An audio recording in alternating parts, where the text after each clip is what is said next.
Hurt sounds. जब mitral valve और tricuspid valve बंद होते हैं तो S1 हर्ट साउंड सुनने को मिलेगा।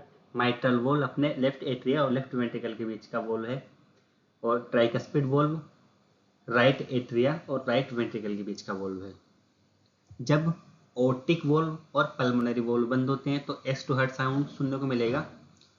एक बात यहाँ पर ये समझने की है कि ओर्टिक साइड का प्रेशर ज़्यादा होता है कंपेयर टू पल्मोनरी साइड। इस वजह से ओर्टिक वोल्व पहले बंद हो जाता है, जिसको A2 बोल रहे हैं, और पल्मोनरी वोल्व जिसको P2 बोल रहे हैं वो बाद में बंद होता है। और A2 और P2 को कंबाइन में मिला के अपन ने S2 बोल दिया है। S3 हर्ट साउंड तब सुनने को मिलेगा अपने को जब वेंट्रिकल डायलेट होता है तो रैपिड लेफ्ट वेंट्रिकुलर फिलिंग होगी। उस रैपिड लेफ्ट वेंट्रिकुलर फिलिंग की वजह से टर्बुलेंस पैदा होता है। उस टर्बुलेंस की वजह से S3 हर्ट साउंड सुनने को मिलेगा, और ये S2 के बाद में आता है। पोज को समझ लेते हैं तो ऐसी कोई भी कंडीशन जिसके अंदर वेंट्रिकल का डायलिटेशन देखने को मिले उसमें अपने को S3 हर्ट साउंड सुनने को मिल सकता है। यह फिजियोलॉजिकल और पैथोलॉजिकल दोनों कंडीशन में देखने को मिलेगा। पैथोलॉजिकल जैसे systolic heart failure. Systolic heart failure के अंदर क्या होता है कि वेंट्रिकल सिस्टोल नहीं कर पा रहा होता है सही तरीके से और फेलियर में चला जाता है हार्ट।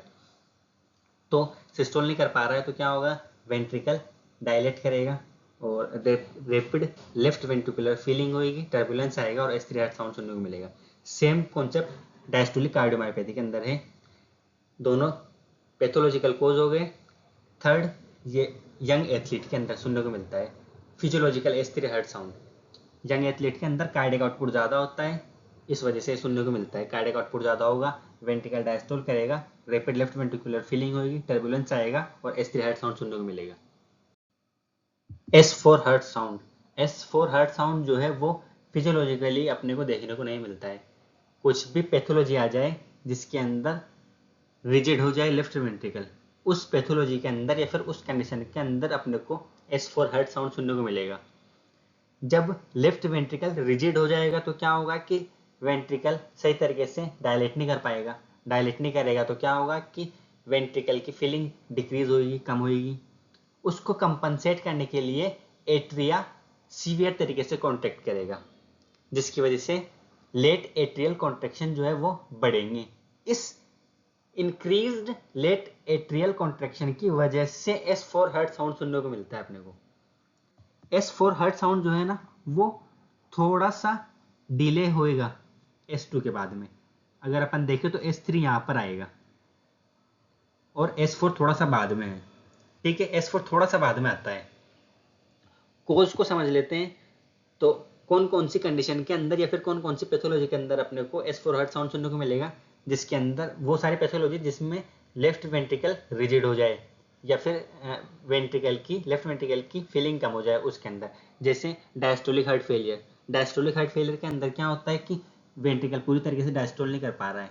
डायस्टोल नहीं करेगा तो वही सेम कंडीशन आएगी कि वेंट्रिकल की फीलिंग कम होगी, जिसकी वजह से लेट एट्रियल कॉन्ट्रैक्शन बढ़ेंगे और लेट एट्रियल कॉन्ट्रैक्शन बढ़ने की वजह से S4 हर्ट साउंड सुनने को मिल रहा है अपने को।